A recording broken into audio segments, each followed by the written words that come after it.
Retaka. Retaka? Kau Retaka, penguasa elemental legenda. Tapi bukankah kuasa elemental digunakan oleh Bobo Boy? Aku? Apa kau nak dengan aku? Pulangkan kuasaku semula. Kuasa kau? Ya, kuasa elemental.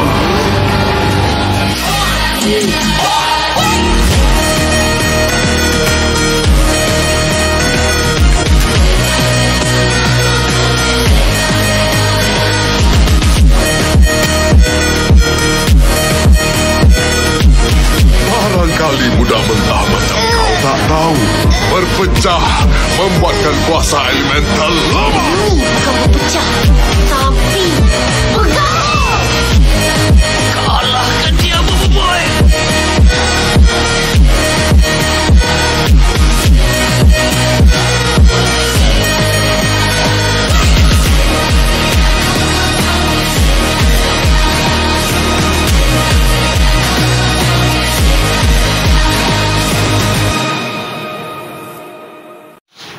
Assalamualaikum dan selamat sejahtera.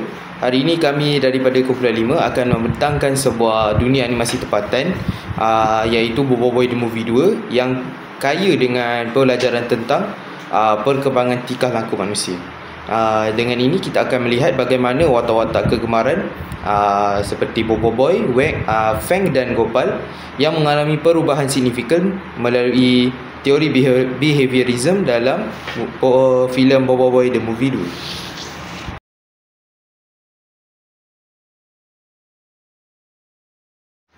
Dalam analisis ini, kumpulan kami akan menggunakan 3 kerangka teori utama, iaitu pertama sekali operant conditioning oleh P.F. Skinner, dan yang kedua social learning by Albert Bandura, dan yang ketiga adalah multimodal behavior therapy by Arnold A. Lazarus. Baik, seterusnya kita akan pergi kepada sinopsis ringkas pada movie. Bobo Boy Movie 2 bermula dengan ketenangan daripada Bobo Boy dan rakan-rakannya yang sedang bercuti di bumi, tetapi diganggu apabila mendapati Retaka, iaitu sang penguasa elemental yang lama, telah kembali menyerang Tapops untuk mengambil semula kuasa elemental daripada Bobo Boy. Dengan itu, Bobo Boy dan rakan-rakannya kembali ke markas untuk menyerang Retaka. Namun dengan Retaka dengan mudahnya mengalahkan mereka, sehingga memaksa Bobo Boy dan rakan-rakannya untuk berundur dan mencari solusi dengan menguasai kuasa elemental asli daripada Hangkasa. Dalam perjalanan ini juga, Gopal, iaitu kawan kepada Bobo Boy, sering membawa elemen komedi dengan kuasa manipulasinya, dan manakala Fang juga membantu Bobo Boy untuk mengalahkan sang Retaka dengan strategi bayangan. Filem ini klimaks dia apabila Retaka dan Bobo Boy sedang berlawan, dan Bobo Boy dan rakan-rakannya akhirnya berjaya mengalahkan Retaka dan menegaskan bahawa kepentingan kerjasama berpasukan. Seterusnya kita akan pergi kepada analisis isu dalam filem. Pertama sekali kita akan bincang tentang Bobo Boy. Pada awalnya, Bobo Boy menunjukkan keraguan diri sebagai pemimpin, terutamanya ketika berdepan dengan Retaka. Namun, apabila dia berjaya menyelamatkan rakan-rakannya secara strategi spontan, dia menerima penguatan positif berupa pujian dan keyakinan daripada pasukannya. Ini meningkatkan keyakinannya untuk bermotivasi balik untuk melawan dengan Retaka. Sebaliknya, penguatan negatif juga berlaku apabila dia gagal menghalang Retaka menyerap kuasanya. Perasaan bersalah dan kecewa ini mendorong untuk dia mengambil balik semula tindakan yang proaktif dengan berjumpa dengan Hangkasa dan belajar cara menguasai kuasa elemental yang betul.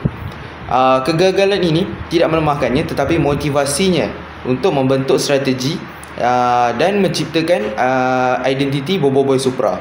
Apabila Bobo Boy Supra ini dia berjaya dikuasai oleh Bobo Boy, akhirnya dia berjaya mengalahkan sang Retaka.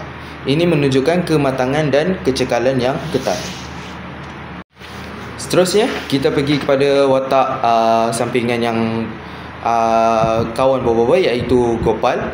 Dia awalnya digambarkan sebagai karakter yang mudah panik, dan cenderung bergantung kepada orang lain seperti Bobo Boy dan Feng, dan seringkali membuat tindakan yang kurang efektif.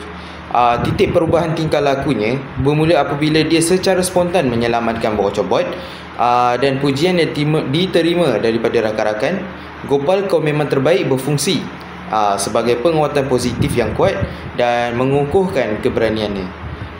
Namun juga Gopal juga mengalami penguatan negatif setelah beberapa percubaan kuasa makanannya tidak berkesan, dan paniknya menyebabkan masalah. Pengalaman negatif ini mendorongnya untuk belajar mengawal panik dan belajar untuk lebih efektif dalam menggunakan kuasanya. Ini menukarkan tingkah lakunya untuk lebih bertanggungjawab dan matang, di mana dia belajar daripada kesilapan untuk mengelakkan akibat yang lebih buruk. Kemudian akhir sekali kita akan meneroka analisis isu filem daripada karakter Feng, yang pada permulaannya dia adalah watak yang pendiam, individualistik dan ragu-ragu terhadap kerjasama berpasukan. Melalui penguatan positif ini, tingkah lakunya mula berubah apabila dia memilih untuk bekerjasama dalam strategi kumpulan untuk mempertahankan sistem komunikasi. Tindakan yang berjaya itu membawa pujian dari rakan-rakan, dan pengiktirafan ini membina rasa percaya Feng itu sendiri terhadap kerjasama berpasukan. Selain itu, Feng juga turut mengalami penguatan negatif. Dalam satu situasi penting, dia gagal melindungi rakan kerana enggan menunggu bantuan dan memilih bertindak sendirian. Kegagalan ini menimbulkan rasa bersalah dalam diri Feng. Namun, kejadian ini juga menjadi pengalaman yang penting untuk mendorongnya untuk berubah, memilih bekerja secara berkumpulan yang lebih efektif untuk mengelakkan kegagalan yang sama, sekaligus menunjukkan pembentukan tingkah laku yang lebih kolaboratif dan yang matang. Assalamualaikum dan salam sejahtera. Saya akan bentangkan penerapan teori tingkah laku berdasarkan watak Bobo Boy dalam filem Bobo Boy Movie 2. Watak Bobo Boy ialah contoh sempurna kepada teori tingkah laku, juga dikenali sebagai behavior terapi. Ini kerana tingkah lakunya banyak dipengaruhi oleh pengalaman, ganjaran dan situasi semasa, bukannya sekadar emosi dalaman.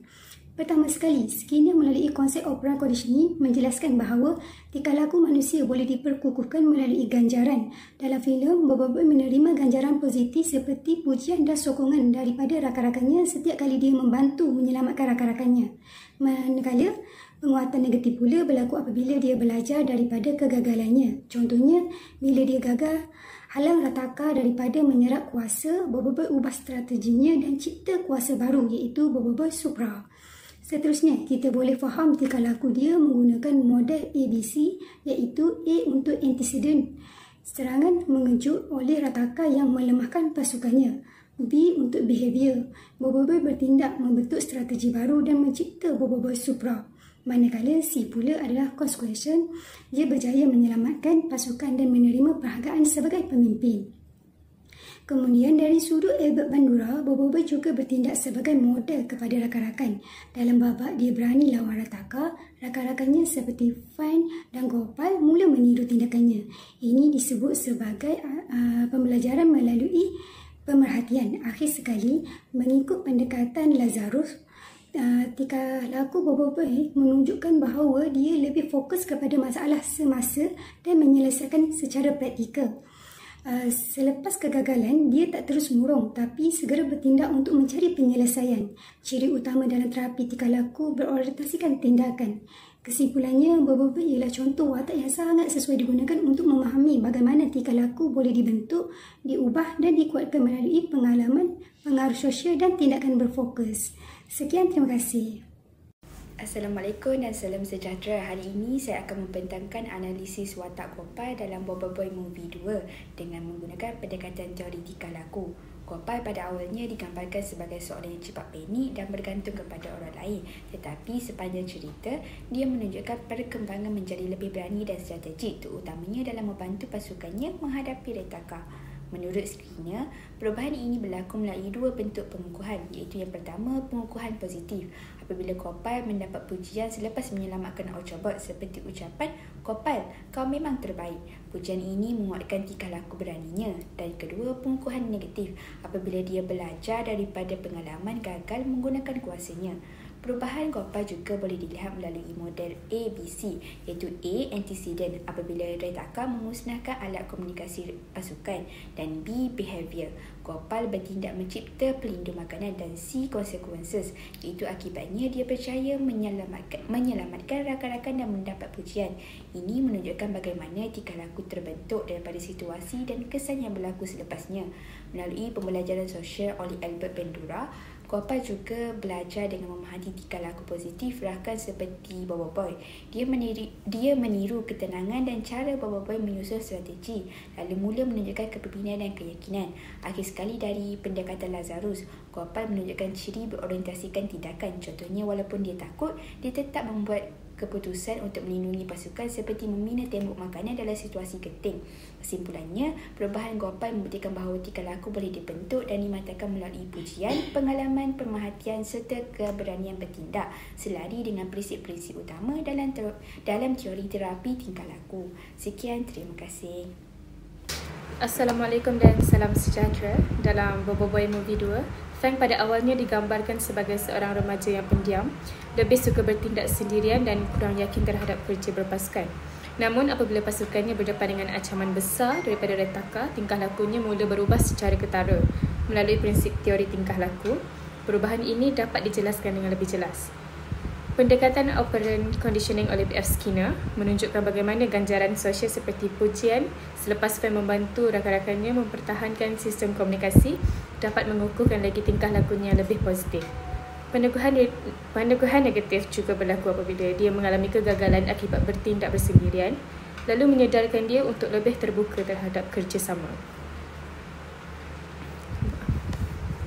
Model ABC iaitu Antecedent Behavior Consequence turut menjelaskan perubahan ini. Contohnya, serangan mengejut retaka A mendorong Fang untuk kembali bekerjasama B dan hasilnya pasukan berjaya serta dia dipuji C. Ini menggambarkan bagaimana akibat yang positif boleh memperkukuhkan tingkah laku baru seseorang. Selain itu, melalui teori pembelajaran sosial oleh Bandura, Fang belajar dengan memerhati sifat kepimpinan Bobo Boy yang tenang dan berani. Proses ini dikenali sebagai modeling dan ia menjadikan Fang lebih yakin serta aktif menyumbang kepada misi pasukan. Dalam masa yang sama, pendekatan action-oriented oleh Lazarus dapat dilihat apabila Fang tidak hanya beremosi tetapi bertindak secara praktikal dengan memberi cadangan dan membantu merancang strategi. Kesimpulannya, perubahan Fang membuktikan bahawa tingkah laku boleh dibentuk dan diperbaiki melalui pengalaman, pemerhatian terhadap model positif serta ganjaran sosial, yang mana selari dengan matlamat behavior terapi untuk membentuk tingkah laku yang lebih berkesan dan adaptif. Sekian dari saya. Filem Bobo Boy Movie kedua ini bukan sahaja sebagai hiburan tetapi banyak menyampaikan mesej-mesej pembangunan diri, terutamanya mengenai inspirasi sikap positif. Contohnya Bobo Boy. Bobo Boy mempunyai sikap berani, bertanggungjawab dan tidak mudah menyerah. Walaupun Bobo Boy dianggap sebagai wira, tetapi Bobo Boy juga tidak pernah lepas daripada kegagalan. Bobo Boy pernah gagal dalam melawan retaka, tetapi dia menganggap bahawa kegagalan itu bukanlah penamat, tetapi itu adalah pembelajaran untuk dia lebih maju dalam membina strategi dalam melawan retaka. Setelah Bobo Boy berjaya melawan retaka, dia juga mendapat beberapa pujian daripada rakan-rakan. Hal ini berkait rapat dengan penegahan positif daripada B.F. Skinner. Proses pemodelan Bandura menjelaskan tentang meniru nilai baik. Contohnya pada watak Bobo Boy, Gopal dan Fang menjelaskan tentang ciri-ciri kerjasama dan disiplin yang telah diamalkan oleh mereka. Fang dan Gopal juga turut menganggap Bobo Boy sebagai idola mereka kerana mereka sendiri pernah melihat Bobo Boy bersungguh-sungguh dalam merawat tetakan secara berseorang diri. Hal ini telah membina semangat mereka untuk terus melawan tanpa berputus asa. Hal ini juga memberi penekanan kepada kita mengenai pentingnya pengaruh baik dalam kehidupan. Contohnya, kita menganggap ibu bapa adalah individu signifikasi yang mempengaruhi kejayaan kita di masa hadapan. Selanjutnya, movie ini juga mengajar tentang kawalan emosi dengan kesedaran diri. Kita dapat lihat daripada kepribadian Fang yang dahulu di mana dia suka tertutup. Pada akhirnya, dia sedar bahawa dia perlukan sokongan daripada kawan-kawan dan dia mula terbuka dengan rakan-rakan seperti Bobo Boy dan sebagainya. Dari sudut kesan isu kepada masyarakat, kita dapat membina masyarakat yang lebih proaktif dan strategik. Contohnya, walaupun Bobo Boy itu dikategorikan sebagai umur muda, tetapi itu tidak menghalangi Bobo Boy untuk menjadi seorang yang lebih berkepemimpinan, tidak berputus asa dan sangat bertanggungjawab. Dari aspek budaya penyelesaian masalah, kita haruslah berfokuskan tindakan konkret, bukannya menyalahkan keadaan. Contohnya, jikalau Bobo Boy sentiasa memikirkan keadaan tidak menguntungkannya, hal itu menyebabkan dia akan sentiasa kalah dengan retaka. Sebaliknya, dia sentiasa merancang strategi tanpa berputus asa. Kita juga haruslah menyebarkan nilai moral ini di media sosial, contohnya di platform IG, TikTok dan sebagainya, supaya kita dapat menyampaikan mesej-mesej moral kepada orang ramai, terutamanya kepada generasi muda yang akan mengamalkan nilai moral yang akan datang. Oleh itu, kita haruslah menyokong filem tempatan kita, contohnya Bobo, Pipin dan sebagainya, supaya industri kita akan lebih kreatif, maju, berkembang dan sebagainya.